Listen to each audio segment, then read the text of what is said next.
I think you're considered a baseball wizard if you have at least 600 fan stories to tell. Today, we meet such a wizard. Perhaps Quidditch is more your game. The ultimate wizarding experience is waiting for you in Denver. We tell you where. And here's your heads up. Today might get a little corny, literally. So dumb. Recipes you can make tonight using Colorado's famous locally grown corn. Colorado Company starts now. Portions of Colorado & Company contain paid content. Good friends, gonna get you through the day. Good friends. Hello. Welcome to Colorado & Company. I love when y'all tune in. All right, we are starting off on a sweet note, literally. Jessica Clifford, and she has a long title. She's a registered dietitian and nutritionist with the Department of Food Science and Human Nutrition at Colorado State University. I bow down. That's amazing. She's here to tell us what makes Olathe, I always get that right, Olathe Sweet Corn delicious and unique. Okay, so Jessica, hi. Hi, thank you so much for having me. I'm very excited for this. Some of my favorite memories in my life are sitting out on the deck in the summer, shucking corn for my family with steak. So I want to know, why is corn so sweet in the summer? So in the summer, part of why it tastes best in summer is because corn is in season in summer, and everything tastes best when it's in season. And lucky for us, the first harvest of the Olathe Sweet Corn is now available for us to enjoy. Olathe! Yay. Ole. Okay, what makes Olathe stand out? Because there's a lot of corn, but I always hear about this one. Yeah, so part of it has to do with the growing conditions and the location of where the corn is grown. And Olathe is nestled in the Uncompahgre Valley on the western slope, and there they have these high mountain barriers, right, because they're in a valley, and that allows for really warm days but cool nights. They also have low humidity, lots of sunshine, and it's those conditions, but mainly that temperature variation that allows for really sweet, flavorful corn. I did not know that. Yeah. Everyone should be in the valley. Come on now. Yeah. So I want to make sure we address this because it's called Olathe Sweet Corn. It doesn't mean it's just like, some people are like, oh, there's no nutrition in the corn. It's just like a carb or whatever, but that's not true. No. Tell us all about it. Yeah, unfortunately, corn sometimes gets a bad rap in terms of nutrition. However, that's very misunderstood. Corn is a very nutritious food, in fact. First of all, the Olathe Sweet Corn is a whole food. We all could afford to eat more whole foods. Yeah. Corn has a good amount of fiber in it. Most of us do not get our daily fiber requirements. Yeah. So corn can help provide that fiber in our diet. Corn also has a variety of vitamins and minerals, including vitamin C, potassium, and folate, among a variety of others. And then one of my favorite things is that corn has these two plant compounds that are antioxidants called lutein and zeaxanthin, big words. But these are really beneficial for our eye health and can actually help reduce the risk of degenerative eye disease. I have a little macular degeneration coming up. Yeah, so eat your corn. Eat the corn, people. That's fascinating. I didn't even know there was those vitamins in there either. Yeah. All right, give me an example of something we can make with the Olathe Sweet Corn. Yeah, so here today I brought a salad. It's a salad that's a family favorite of ours. I love it because it's a summer corn and tomato salad. That's the best. We love it because it's super easy to make. It's really fresh, really flavorful, and I feel that it really highlights the flavors of summer. So we've got our Olathe Sweet Corn already cut off the cob in the bowl. It's also got tomatoes. Do you boil this? You can, for this salad, we can either, you can prepare it however you prefer the corn. This one is grilled. I also have made it with raw corn. Okay, you can do that. Okay, gotcha. Many people are surprised to find that you can eat corn raw, and it's actually sweeter when it's raw. Really? So we'll add some tomatoes to that. So these are colorful. sliced. I'll help you. Cherry, thanks. Sliced cherry and grape tomatoes. We've also got some finely diced jalapeno. And here I removed the seeds. So it's not too spicy. Yeah. We have people in the studio like Kelly who is growing her own tomatoes. Yes, those are the best. Way to go, Kelly! Okay. I also have abundance of fresh herbs. This is just a mix of herbs from my garden. So dill, cilantro, parsley, basil. You can use any. You can do anything. Fresh leafy herb. Would you do mint or no? You could do mint, yeah. Okay, mint or cilantro is great too. Yeah. Sometimes I only do cilantro if that's all I have. Okay. And then lastly, excuse me, we've kind of a big dill over here. Yeah, absolutely.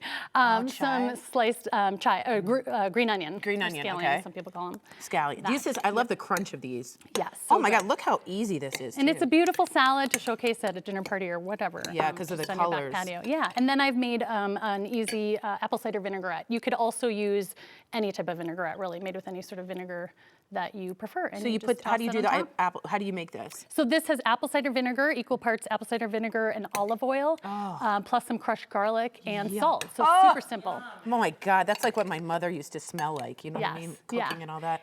Unbelievable. Okay, so as we all know, Colorado is in the midst of a drought. Yes. So talk to me how you're handling that with Olathe. Yeah, so the drought has to do with the problems that the farmers are having. Yeah. And so to support these local family farms, I think it's really important that folks go out and support these farmers now and purchase some of this local Olathe Sweet Corn, because supporting these local family farms also supports our local economy. You can get this corn at local grocery stores along the Front Range. Nice. You can also purchase it at select farmers markets. And then also, for the first time ever, people can buy direct online. Oh, wow. So KUSA-TV Corn Company, one of the growers, is offering or selling for the first time ever, direct to consumers through their website. So High five. That's people can amazing. go to, yeah. Let's support our local corn and our local economy with this. Yep. And then real quick, is this some kind of like elote? Yes, this is Mexican street corn, also known as elote, and it's just lightly grilled corn with the mayonnaise sauce, some cotija, cilantro, and lime, and a little bit of chili pepper. This is my favorite. I'm gonna try this Delicious. really quick and then, let's see. Oh my God, that's summer in my mouth. Super good, Oh yeah. my God, that's good. I took a big bite. All right, everybody, I'm so sorry. Support local. So look for Olathe Sweet Corn the next time you are at the grocery store, or place an order, as she said, at tuxedocorn.com. They sponsored today's segment. Well, we're just 2 days away from Good Friends Friday. The band this week, Ryan Dart. Local music will always have a home on the Cocoa stage, and we hope you tune in Friday to show your support for the local music. Well, whether we want to believe it or not, we are in back to school season. I know, I want more summer too, I get it. But as you start checking off those lists, make sure you don't forget to schedule an eye checkup for the student in your life. Corn going down. Kelly got up with Dr. Scott Allison to learn more. Dr. Allison, this is a very important topic, especially as kids go back to school. So what are some things that parents need to be aware of when it comes to vision health? Yeah, as parents prepare for that new school year, healthy vision should be just as important as those school supplies and new clothes. Many children don't realize they have a vision issue because they've never really experienced anything different. Since so much of learning depends on clear vision, an undetected issue can affect reading, focus, and classroom performance. That's why I encourage parents to make a comprehensive eye exam part of that back-to-school checklist every year. Let's talk about that dreaded screen time. I know that is a huge issue for parents. So how can that impact a child's vision? Technology is part of everyday life for most children, both at school and at home. So it's important that we build healthy habits around our screen use. Extended screen time can contribute to digital eye strain, and has also been associated with increasing rates of myopia or nearsightedness in children. Screens aren't something that we can take breaks from or regularly take breaks from, and practicing good healthy vision habits can go a long ways towards supporting long-term healthy vision. Now, let's say we want to try to improve our child's vision. Is there any way to actually do that? You know, small changes can make a big difference. At My Eye Doctor, we encourage families to follow our Every Kid, Every Year initiative by making a comprehensive eye exam part of every child's annual routine. Along with that, practice the 20-20-20 rule. Every 20 minutes, look 20 feet away for at least 20 seconds. Keep devices about 20 inches from the face and position those screens slightly below eye level. Those simple habits can help reduce digital eye strain and support healthy vision all year long. Now let's talk about time outside. How can this help with vision? And should we be putting sunglasses on our kids when they're outside?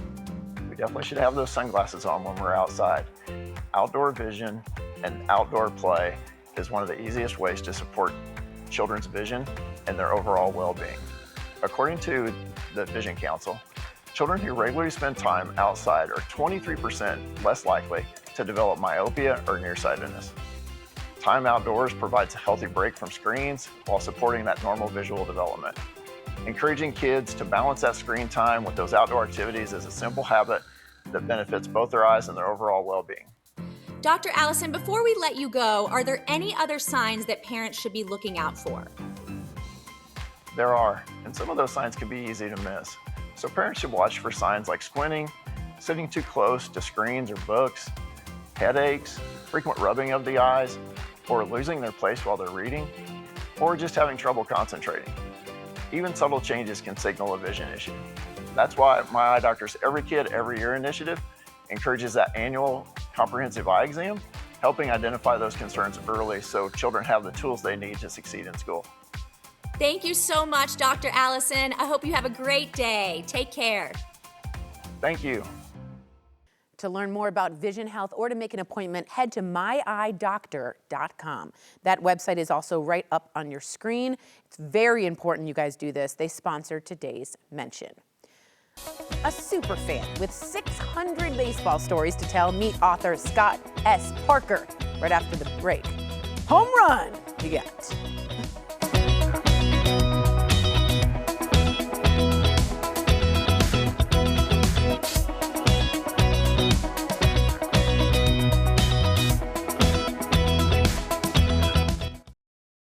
Baseball history is American history. I love baseball, and for one super fan and author, it's a career choice. Meet Scott S. Parker. His love of baseball has been chronicled in his book series, Baseball's Unlikely, a Constant. Hi. Hi there. Hi. Nice to be here and spread baseball love. I'm so excited. My team was Baltimore Orioles, and I love Camden Yards, one of the greatest, I think. The Absolutely. best. Okay, so how long have you been collecting baseball stories for? I started collecting stories to create this series of books nearly 40 years ago. Really? 40 years. Have you always been interested in baseball? Yes. Always, since you were born? Yeah, when I first read a story that had a captivating, eye-popping moment, Yeah. I just couldn't believe it. I clipped it out because I'm a collector. Yeah. And through the years, I just ended up with folders and screenshots and bookmarks and you name it. That's amazing. And so I couldn't figure out how to put it together. So my publisher, Rusty Austin, helped me get it all together. He knows how to do the publishing format and book formatting and all that. So we got it done. Publishing. Yeah. Yeah. So we got it out there, and I just figured it was going to be a one and done. Yeah. Maybe I could continue it, maybe not. Cleaning up things in the house, I found a whole other folder of clippings, and that produced a second book, which is Baseball's Unlikely, a Constant, Game 2. The one you see here is Game 1.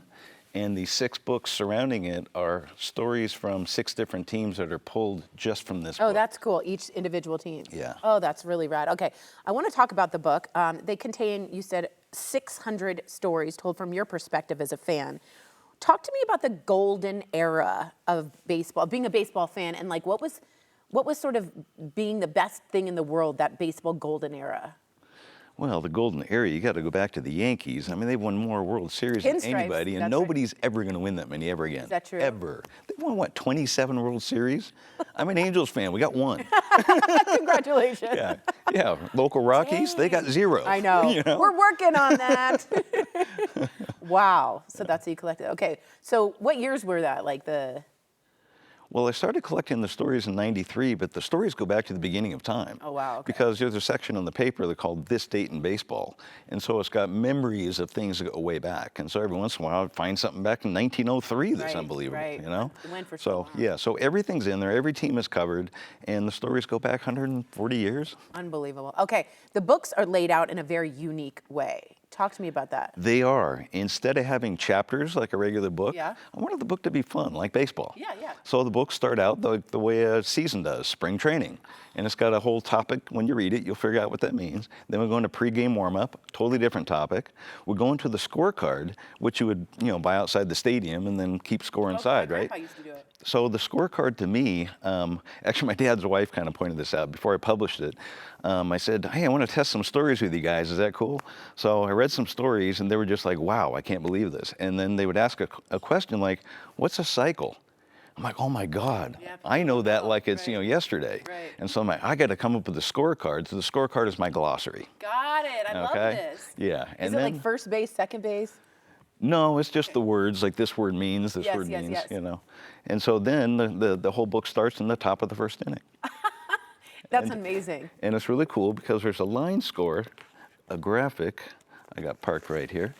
Oh my God. So you see the graphic says top of the first inning, and there's a little red diamond in the top of the first. Oh my gosh, And this is so much fun. And as you go through the book, you get to the bottom of the first inning, top of the second, et cetera. And you keep going. And there's even a 7th inning stretch. Is there? With really cool, wild stories that aren't game eye-popping moments. It could be the history of the helmet, the history of the uniform number, the history of the 7th inning stretch. Yes, I So love very that. informative things. In Baltimore, we would do Take Me Home, Country Roads. I think that was the... Really? Yeah, stretch it out, stretch it out. Okay, did you write about, you said you wrote about all teams, not just one team, is that correct? Oh yeah, every team is included somewhere. Almost every story is a very short read, probably 2 minutes. And most stories have 2 teams, sometimes 4, sometimes 6, depending on how the story plays out. And I realized, my publisher said, "You want pictures?" I'm like, I hadn't even thought about that. And so I'm like, a lot of these stadiums are gone. It might be fun to do public domain and see these things that are gone. Like Shea Stadium. Yeah. And then I realized, oh my God, I brought my camera to 37 Major League ballparks. I'm going to go full credibility. All these are my pictures.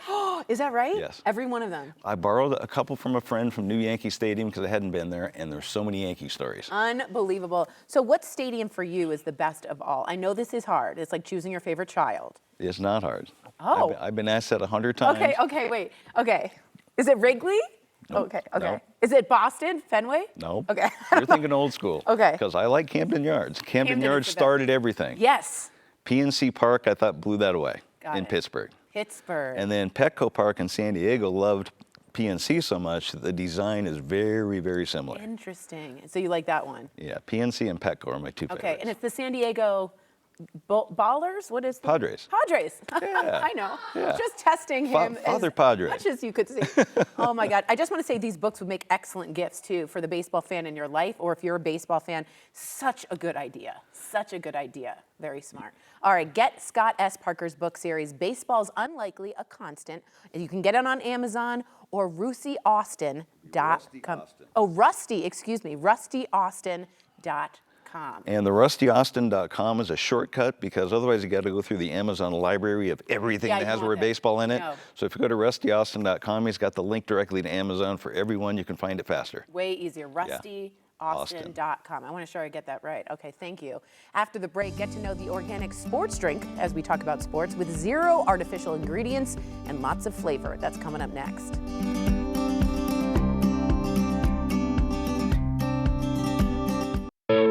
The following interview involves commercial content. The products and services featured appear as paid advertising. Hydration, hydration, hydration. We all need more of it, especially when enjoying the outdoors because it's scorching out and when you're working out. But not all hydration is the same. Some are filled with like sugars, dyes, and some are organic. So today's Optimum Wellness feature product is Recover 180. All right, we've got Kayla Knierim here. She is the content and media manager for Recover 180. And we're here to talk about all the reasons you need to go to King Soopers and try Recover 180 today. Hi. Hi, Tori. How It's are good you? to see Good to see you again. I love when you're here. Okay, Aw. first of all, just share for people that don't know what makes Recover 180 different than other sports drinks, because there's like 1.5 million of them. I know, it's hard to keep them all straight, but we are the USDA organic certified sports hydration drink on the market. One thing that sets us apart that we're really proud of is that we have no added sugar, no dyes, no colors, none of the junk, just the good stuff for your best optimal performance. That's what I love about you guys. The no added sugar, the no flavor, the red dyes, all that stuff. None of it. None of it, which is great. Share why that's so important to you, the organic, the natural. Why is that important to the company? Yeah, I mean, everyone loves organic, right? Like that's so big right now. It's so important. And we want to be super conscious about what we're putting in our body because ultimately that's going to help us perform our best. Yeah. Whether you're an athlete, whether you're Or Tori. a parent, or a casual yoga. I do Gal.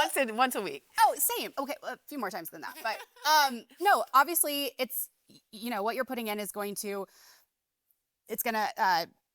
translate in how you perform. Yes, so exactly.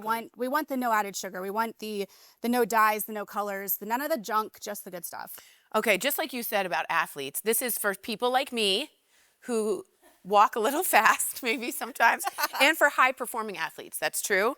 So explain how Recover 180 works with our bodies for optimum nutrition. Yeah, at the end of the day, we all need to be hydrated. We all need organic electrolytes, potassium. We also have vitamins, minerals, organic coconut water. That's going to get your huge. electrolytes too. Yes. Yeah, so I mean, everybody needs hydration, right? So you might as well be putting the best hydration you can in your body. Especially because it's a scorcher this summer. Correct, Yeah, yes. yeah. Yeah, it's hot out here. It's hot out here. It is so hot out here. Okay, taste. I want to talk about that. I want to know your favorite flavor, but you also have new flavors? That's right, we do. We just launched our tropical ice and orange cream in January. They are fantastic flavors, and that's something that we're really proud of at Recover 180 is while it is good for you and better for you, we don't sacrifice on taste. That's like huge. A lot of drinks, you can tell when it's low calorie. Or like fake sugar? Yes, Yeah. yes, correct. So the taste is great. I honestly don't know if I can pick a favorite. Like we've got strawberry banana, rocket pop, fruit punch, watermelon, peach mango, and then again, these two new ones, which our tropical ice just won Good Housekeeping's best sports drink for 2026. Get out of here. Yeah, That's huge. so we're very proud of that. Okay, what is tropical Tropical ice? ice. So that's going to be like, you feel like you're at a beach. It's pineapple, coconut with a little hint of citrus. Oh my God, that's delicious. It's so good. You could pair this with vodka. You actually could, yes.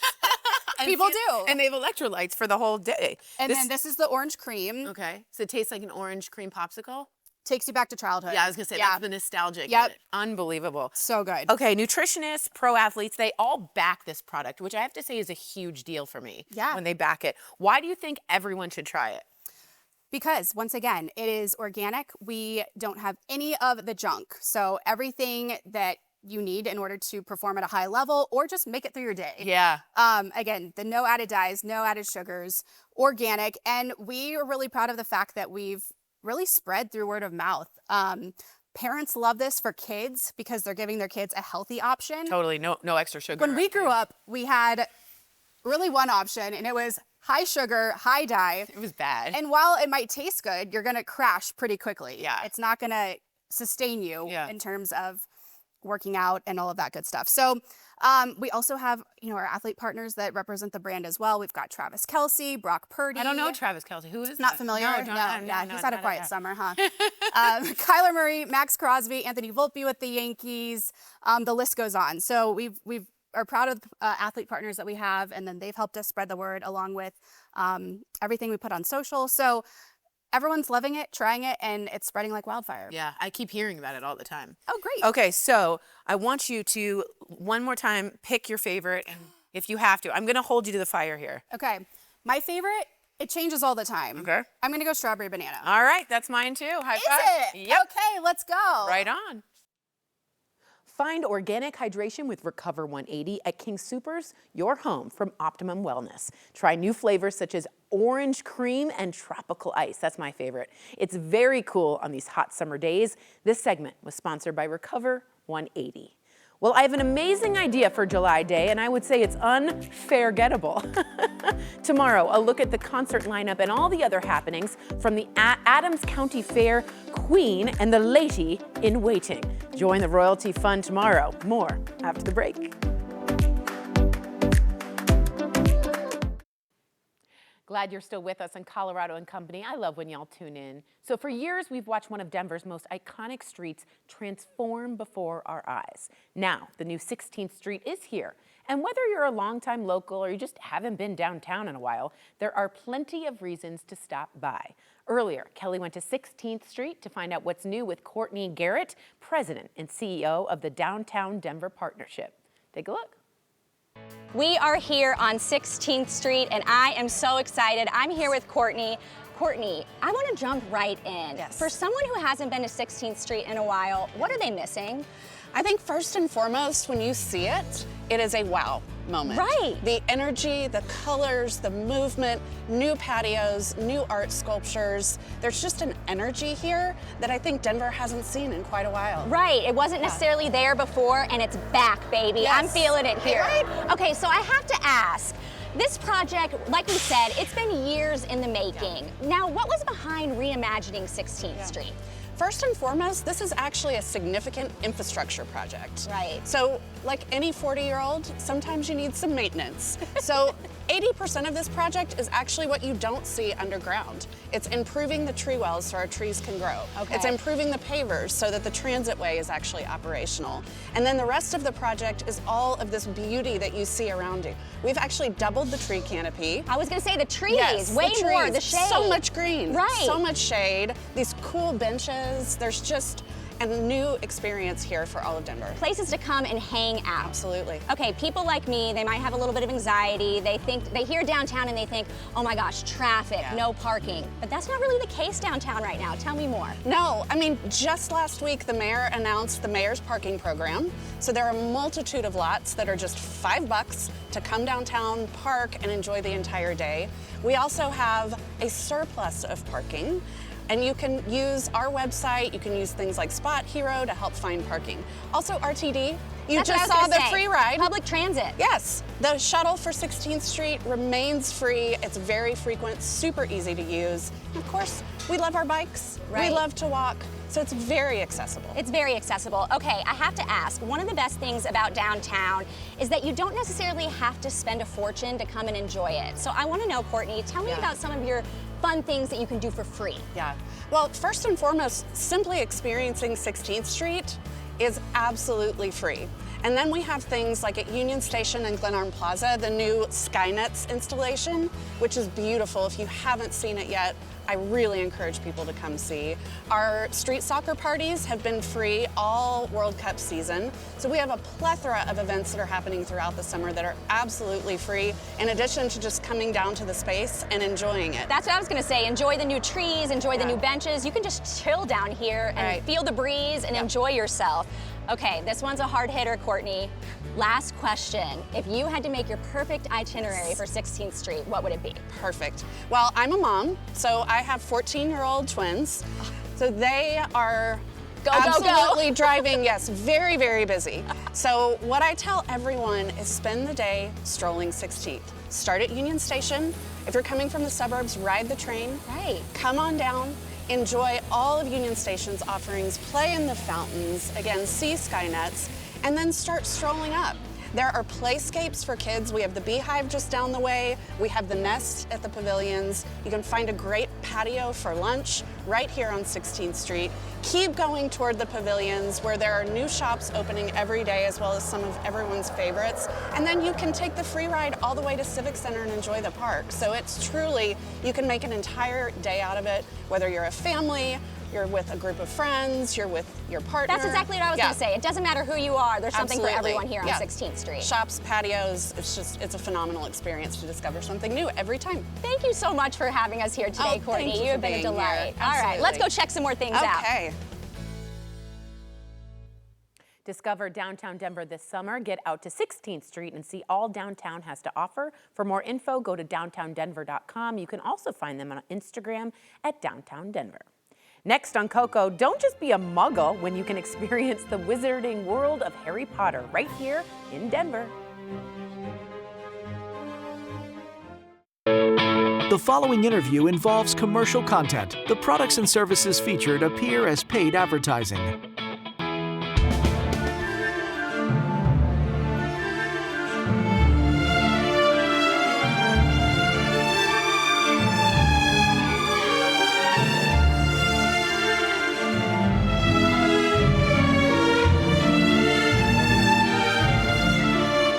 Welcome back. I think the one phrase that we all want to hear in our lives is, "You're a wizard, Harry." Just not like that. It just ignites the feeling of being at Hogwarts and makes us feel that magic is possible. Well, the closest thing to feeling a part of the wizarding world of Harry Potter is to experience Harry Potter, the exhibition. Earlier, my co-host Brendan and I spoke to Mark Locke all about it. Okay, Mark, it's so excited to be surrounded by actual items associated with the Harry Potter films. You brought something that was Harry's, and he was told to use it well. Do you know at home what I'm talking about? I don't know. Oh, I think it's the invisibility cloak. Oh, well, I put it right here. It looks great. As you can obviously see. Modeled by. Yeah. Should I put it on? Well, see, where did she go? Where did she Magical was that? Thanks for Fantastic. playing. That was good. If I can put it back on. Let's put it right there. Be out of escape. That's right. All right. It goes back to the exhibition. Yeah, we have to take care of it, as you know. course. Yeah. Insured for millions. Yeah, right. Well, everyone wants to be seen at the exhibition. Can you explain what it's like and the experience? Very proud of this exhibition. Very excited. It's the most comprehensive exhibitions about Harry Potter that's toured the world, really. We're coming to Denver. We were just in Dallas.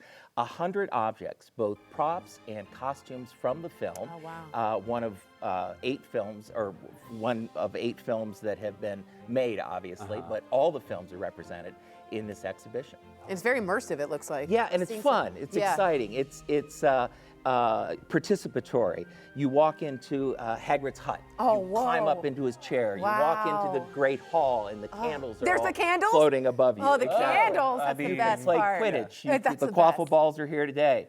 So it's really something very participatory. And if you're a super fan, you'll enjoy it. If you're a casual fan, and I've even seen people go through and they're like, I don't really know these movies. Sure. Boy, this is fun. Yeah, of course. And it gets you into that world. That's right. Oh, it's so good. Nice job. I mean, that was the most sports I've done in 30 years. So. All right, let's see. Can we look at this athlete? Look at the athlete over here. So let's check out the other items associated with the film. Talk to me about this. Well, the sorting hat, which when I you can't arrive, touch, right? You can't touch it. Okay. But it will hover above your head in the exhibition. The magic of the exhibition. And of course, the sorting hat assesses your personality. And assigns you to a That's house. what I'm worried about. Well, I think we know you've taken the quiz I online. have. And you're a Slytherin. Yeah, I know. I'm so sorry. Which is, there's nothing wrong with being A lot of good people were Slytherins. That's right. He said maybe. Okay, you have, and we think, of course. Gryffindor, self-identified. There you go. Great, self-identified. I brought you Harry's wand here as well. God. This is amazing. Hermione's wand for you, even though you are Slytherin. I know. So if you guys have anything you need to work out, you now have your wand. Brendan, how dare you? Tori? This is really bad. Okay, so you also have the crystal ball. Yes, the divination classroom. Yes, of where course. The students are taught how to predict the future, whether it's in tea leaves or with a crystal ball. I love it. One of my favorite galleries, because you walk in the gallery, you're in the movie. Yeah, right. And the crystal balls all around the gallery. You peer in, and you can see. You can see stuff. Oh yeah, the future is there. Holy cow. You can see it from there. I kind of need that. Yeah, I mean, just some reassurance. Yeah, I'm going to do okay. And then finally, the quaffle balls. Quaffle balls, you got to play Quidditch if you're in the exhibition, course. right? Yeah. We've got the Nimbus 2000, Harry's magical broomstick, the golden snitch in the exhibition, but you can play Quidditch in the exhibit That's as well. such a good idea. My mom, my dad, my sister were all Harry Potter fans, so this is huge. All right, I don't think it'd be very good at Quidditch, but you said visitors can give it a try. Is it like the hoops? Are they flying? The hoops are there. You Amazing. can take those Quidditch balls and throw them through. Unbelievable. Little competition. What else you can do, speaking of competition, as you go through, you're also competing against the other houses. Oh. So, and there's a real-time scoreboard at the end between Gryffindor and Slytherin and Hufflepuff. And Hufflepuff. Okay, yeah, we usually win. By the way, so. I do love a Hufflepuff. Yeah. They're just kind. They're just loyal. They're by the kitchen. There you They go. like to eat. They visit their parents. Yeah, they're very loyal. That's very true. That's very true. What is your favorite aspect of the exhibition? I think watching people go through. Yeah, that's cool. We've been in every city around the world now, and you've got those fans that know everything. Yeah, of course. Which is really exciting. But for people to discover, when they look at some of these costumes especially, and see the detail, a lot of the exhibition's all about the behind-the-scenes making of the movies, right? Some details never have been revealed picked up until now in the exhibition. Little Easter eggs. Like even the sorting hat, I never knew how detailed it was. Just like the stitching right Yeah, here, the stitching, amazing. Yeah. Okay, so if you could be able to cast any spell mark, what would it be? You could do anything. I've already done it. Oh, whoa. Yeah, got to Denver last night. Always wanted to go to Coors Field. And? I snuck in a wand. Bottom of the ninth, I had to use it. Come on. Yes, right on Rockies for our win. Rockies. Thank you. That's this is amazing. Now, who should come out to this exhibit? Anybody? Anybody. Okay. It's for all ages, really made for families, obviously. Yeah. But if you're a big Potter fan, come on. It's perfect for you.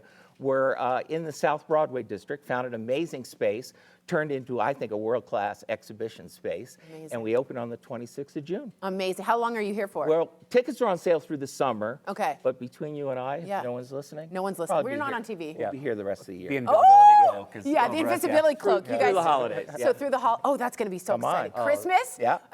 Oh God. But get your, At the don't wait hall? till Christmas. No, get Come it on, now. Get Get over it there. now. Harry Potter the Exhibition is open now in the South Broadway district. Get tickets at harrypotterexhibition.com. Well, Harry Potter can fly in a broomstick, but in real life, you can sail the seas and find your own kind of magic. We conjured up the travel mom, Emily Kaufman, aboard Holland America's Eurodam. All aboard! Hi, Emily. My day is always better when I get to talk to you. Where are you right now? Well, hello, my friend. I'm glad to be talking to you too. And I'm talking to you from Ketchikan, Alaska, where I'm currently on board Holland America Eurodam. She is one of 6 ships from Holland America currently sailing in this region. And Holland America has been bringing guests to this area longer than anyone else. So they bring all those years of expertise to curating the perfect onboard experience plus terrific shore excursions. It's such a fantastic vacation for all ages. Well, Emily, I just have to tell you this. When I was 10 years old, my mom took us and we surprised my grandma and grandpa on a Holland America Alaskan cruise. And I have to tell you, it was the best time. We had such an amazing time. So tell our viewers a little bit about what they can expect on board a Holland America Alaska sailing. Well, you know, what you did is something I'm seeing as a really popular trend on board this sailing. A lot of multi-generation families traveling together with grandparents, their adult kids, and the grandkids. And what I love is that they've curated fantastic ports that give you a real taste of Alaska. This, in my opinion, is a great way to see this part of the country. And they bring experts on board that can give you great narration of what you're seeing and experiencing. They've got wildlife interpretation. They also have cultural storytelling. And Kelly, something I love, destination dining, where they know that cuisine is the gateway to different cultures. So they're giving you local ingredients from the area, plus great comfort foods from the Pacific Northwest, and an amazing shore excursion where you can go fishing, bring your catch back to the ship, and chef will prepare it for you. Oh, that is so cool, Emily. That is right up my alley. Okay, let's talk a little bit more about that wildlife and nature. What else will we see there? You know, it is so immersive when you sail with Holland America through Alaska because you're going to see whales as soon as you set sail. Also, their shore excursions take you closer to nature. You can experience bears and sea otters. You can see so much fantastic stuff. And what I like is that they've got park rangers that will come on board when you're in Glacier Bay National Park and help you understand what you're seeing. And they also have wildlife experts that are telling you all along the way what's going on. The best way to start learning about planning a cruise with Holland America is to visit hollandamerica.com. Ooh, that is so exciting. Okay, hollandamerica.com. But Emily, you have to tell our viewers, how can they follow you and maybe enter some of your giveaways? Yeah, I don't like to just talk about travel. I like to make that accessible to everyone. So follow along on my social media at The Travel Mom. I do a trip giveaway every week. And you can see me doing some of these amazing experiences throughout my Instagram and Facebook. We'll see you there, Emily. Thanks again for joining us. Thank you. See you soon. For more information on Holland America Alaska cruises, go to hollandamerica.com. The Travel Mom sponsored today's segment. Back with more, Coco, after the break. I know some of my viewers are thinking about a bit of car shopping over the weekend, but before you put those plans in place, take a look at our conversation with co-founder of Car Edge, Ray Chefska. Ray, this is a very important topic, so I'm so excited to be talking with you today. So let's just jump right in. Why is there such a big gap between the car prices we see being advertised and what we actually end up paying in the end? Well, there's a number of reasons. There are fees that have to be collected as part of the selling price of a car. State fees for sales tax, title, registration. But there are other fees that dealers try to charge that, well, you need to be made aware of. For instance, there's a processing or documentary fee that dealers charge that is just entirely a profit center. There's no cost associated with those fees. And in many cases, we see doc fees being anywhere from $85 in California, where it's capped, to we've seen as high as $1,499 in Florida. And whatever it is, that's just pure profit. And oftentimes we see dealers charging fees for reconditioning on a used car. Well, that's baked into the price. That shouldn't be a separate line item. There are fees for nitrogen tire fill or window tint or the paint and fabric protection. If that wasn't advertised in the price, that could end up adding thousands of dollars between the time you saw that price and the time you got the final quote. Right, so those are those hidden fees and add-ons that we need to be looking out for. What about this dealer transparency index? What is that and why does that matter? Well, the dealer transparency index is something that we came up at CarEdge.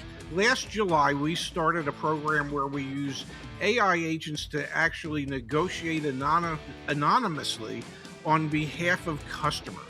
And through those AI agents, we're able to get our hands on the out-the-door quotes that dealerships provide us.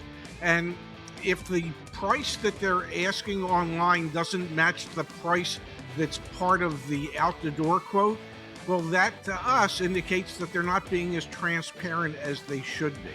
So as a customer, I would think you would want to do business with a dealership that is going to be as transparent with you as they possibly can be, as opposed to one of those dealerships that will advertise an artificially low price and then suddenly that price grows by thousands of dollars because they didn't tell you about the fees that they were going to add to the vehicle. Okay, let's say we're ready to buy a car. What are the 3 things we need to ask for when we walk into a dealership? Well, before you walk into the dealership, you need to ask the dealership for a detailed out-the-door quote for the vehicle. You know from having seen that vehicle listed online what allegedly they're selling it for. But now you want to get a total breakdown of all costs associated with that vehicle. Whatever the dock fee is, whatever the sales tax and title and registration fees, or any of those other hidden fees that we talked about. We want to know what that total price is before we ever walk into the dealership. And then once you have that price, before you go to the dealership, you want to get pre-approved for your car loan from your local credit union or bank so that you know what to expect as far as interest rates that you should be charged. And if the dealership tries to charge you a higher interest rate than what you already have, then you can share that information with the dealer. And if you have a trade-in, you need to utilize some online shopping tools to get some offers for your trade-in so you have an idea as to what its actual value is prior to ever setting foot into the dealership. Oh, these are great tips. Ray, thank you so much for joining us today. I'm ready to go buy a new car. I'll let you know where I end up. I'm ready to help you. CarEdge can help you when it's time to buy a car and break down ways you can protect yourself from overpaying at a dealership. For info and more tips, go to caredge.com. Thanks for your company, Colorado. Portions of today's program were sponsored by the businesses listed on your screen. Tomorrow on Colorado and Company, come with us to Olive and Finch and learn how to make the summer's hottest cocktails for your next backyard get-together. And as always, everyone you encounter is facing an uphill battle you know nothing about, so be kind, gentle, and patient. And then, what do? You apply that back to yourself. I'm trying to do the same exact thing. I'm with you. We'll see you next time. Bye.